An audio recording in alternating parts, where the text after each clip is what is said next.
Hey everyone, we just wanted to do a quick intro to this and thank Paul Wolkowinski, who really put up some great videos and has been a great mentor of ours in creating these Gadas. So thanks, Paul. Thank you, Paul. Hey everyone, it's Steph and Bill Sorensen. We just wanted to put together a little video. We get asked a lot about how to make a Gada. All the Gadas we've made, we probably have made somewhere around 100. A bunch of different molds, different poles, different concrete, and so It's been a lot of trial and error. it really We've has. had a lot of fun.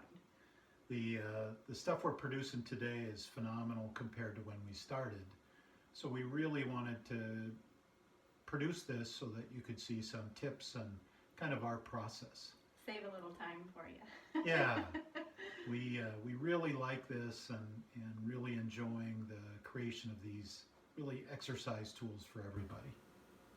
So sit back, take a look, and we'll have answers to questions below that we typically get, and then at the end we'll show how we break them open and then finish them. Thanks everybody. Have fun. Here we're going to show just how we prep the end of a pole, getting ready for making the Gada. So we've got a solid piece of bamboo here, and we've got threaded bolts that we use. We typically put 2 in each pole. We use a little sandpaper to clean up the edge of the pole as we cut it off, just so there isn't splinters at the edge.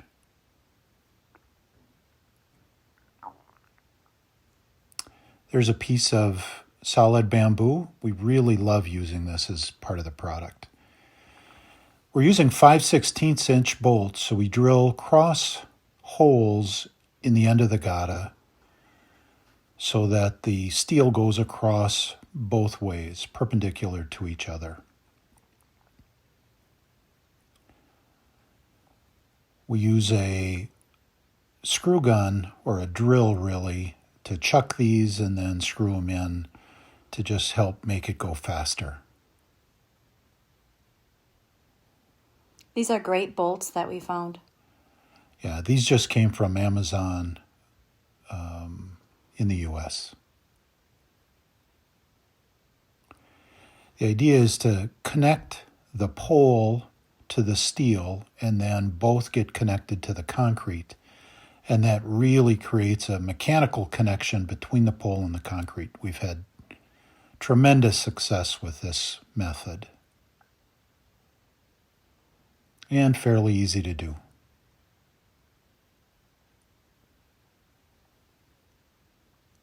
Next, we want to show how we protect the Gada from the pole bottoming out. What we want is about 1 inch of concrete underneath the bottom of the pole in the Gada. So we set this up, put a little flat piece across the top of the mold, and then what we're going to do is raise this up and put a piece of blue tape on the pole 1 inch above, roughly 1 inch above the bottom. So when we set the pole in the concrete, we know there's enough room for concrete underneath. So that's the height we'll set it. And as you can see down below, that's the amount of concrete will be underneath. And those zip ties will hold it in place. Next, we put some release agent inside the molds. For glass, we use WD-40. This really helps get this glass off. In the beginning, we didn't do this, and getting the glass off was just brutal, really, really difficult. We broke some Gadas, and we sure have seen others break them as well without a release agent. So we really like WD-40 or dish soap. For glass, we use WD-40. For the plastic molds, we use dish soap. Blue Dawn. Blue Dawn. The idea here is that this is a release agent. We want to keep these plastic molds kind of free from anything that would degrade them. So we're using soap here. We've taped them up These are the icosahedrons that we use. We've got 5, 10, 15, 20-pound molds, a couple of each. So we do a lot of this shape. And the key here is whether it's this kind of a mold or a glass or ceramic mold, you really want this release agent in every crevice. It really helps on the release side once they got us set up. If you have faceted glass, it's great to get it into all the crevices of that as well.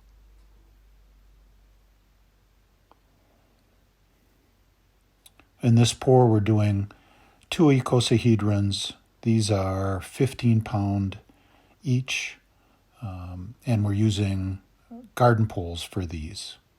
Actually, we're using solid bamboo for these, garden poles for the half gallons. Here's the setup we use to attach the poles vertically.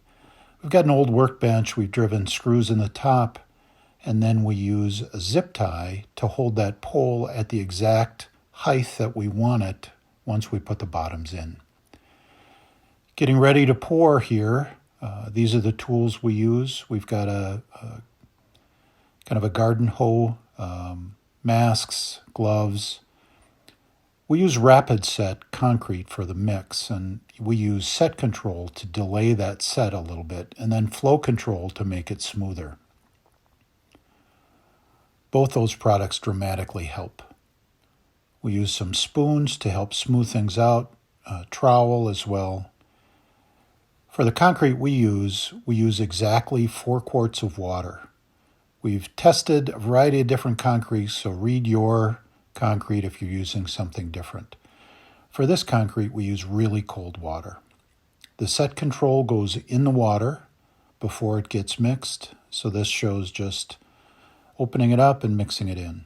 Again, this delays the setting up of the concrete for probably another 10 minutes. And this is really fast setting concrete, so the extra 10 minutes is worth this process.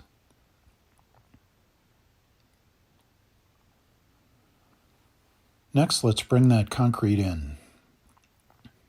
This is a 60-pound bag. We typically keep this outside until we're ready to pour, bring it in. We're worried here, concerned about concrete dust, and so we kind of handle that really carefully. This is a great product, but it sets fast, so you've got to be prepped.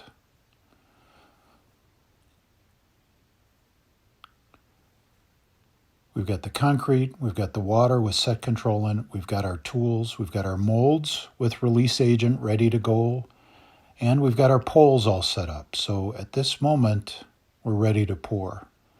This is kind of a big point because you really want to be ready here. Once that concrete gets mixed, it's quick in its setting. We have horror stories, or funny stories really, about when it's set too fast on us in the heat during the summer.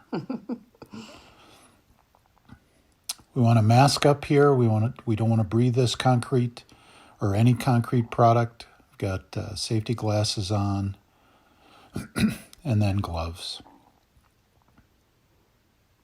All set to go. So we cut the bag open on the bottom and along the sides. And the goal here again is to just keep the dust down and not have it circulate in the room too much. We've got a garbage bag to put this in once we've opened it, and you'll see that I just kind of sneak it out from underneath the concrete itself.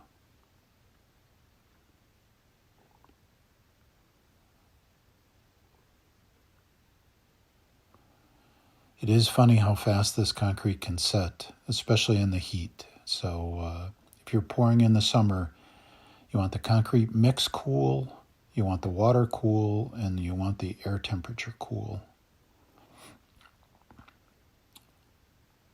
So we're just going to wrap this up and get it out of the way. It's been great figuring out how to do this inside. Yeah, we're in Minnesota. It's unbelievably cold outside, and so this has let us keep making Gadas all winter. All right, now we're ready for the water. We set up a trough in the middle of the concrete mix where we're going to pour the water. We've got flow control ready. That's the product that helps smooth this concrete out dramatically. Again, a RapidSet product. This really makes this flow into these molds. All right, let's get the water in. We pour about half of the 4 quarts in.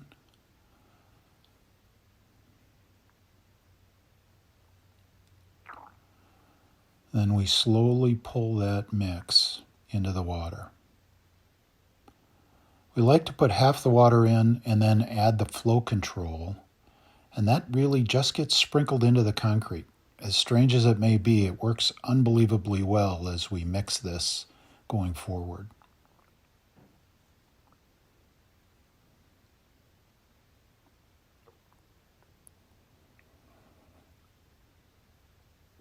Just going to slowly mix it in, and then it's time to add most of the rest of the water.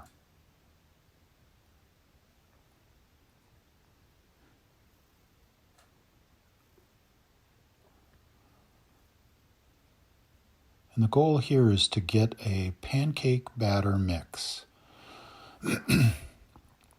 So something that flows really easily. We've got about maybe 3 minutes to 5 minutes to mix this, and then with this product, you'd never mix it again. So we slowly pull back and forth, and then Steph jumps in and helps with another kind of pull to help mix it up. Scraping those edges and the corners. Yeah, we want to get down to the bottom of this tub, and there we go. Now we're ready for the molds. So with the molds, we use plastic cup and just really scoop and pour, scoop and pour. Again, these have release agent in them, and so they're easier to get out. And at this point, we just want to get it close to the top. You want to make room because the handle's going to go in and take up some space inside the mold. And then we figured out that the tops of the mold, you want to really understand where you want your concrete to finish. We set it on the floor by the pole it's going to go into. We've tried vibrating concrete a variety of different ways. Here we're using a jigsaw with a blade. The really good concrete vibrators put a pole inside big concrete and vibrate it. So we're trying that here with this jigsaw. This helps to prevent those air bubbles and holes in the concrete. Yep, we've used sanding vibrators as well without sandpaper, but this time we're using this. Now we slide that in. Remember that blue tape goes to the top of the mold. So here I'm trying to get it just reasonably straight. I'm going to tighten up that zip tie. That keeps the height that we want. And now let's get it vertical here with a level.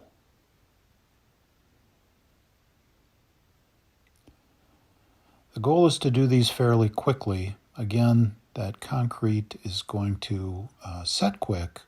So you really want to get it vertical and then move on to the next one. Those zip ties have been great, the extra long zip ties. Yeah.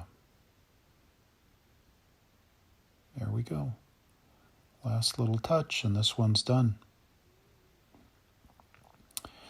So at this point, we've poured them all, and this is how they look. We've got them all the height we want. We've tried to keep the mess down, and then really just cleaning everything up. With an inside pour, we just really try and wipe everything out and then wash it off so that it's ready and clean for the next time.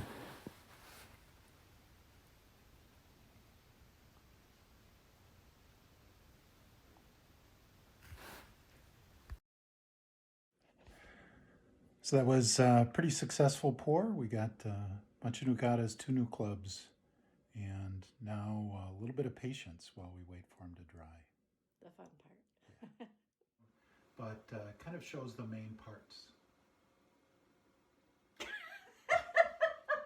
were supposed to say something.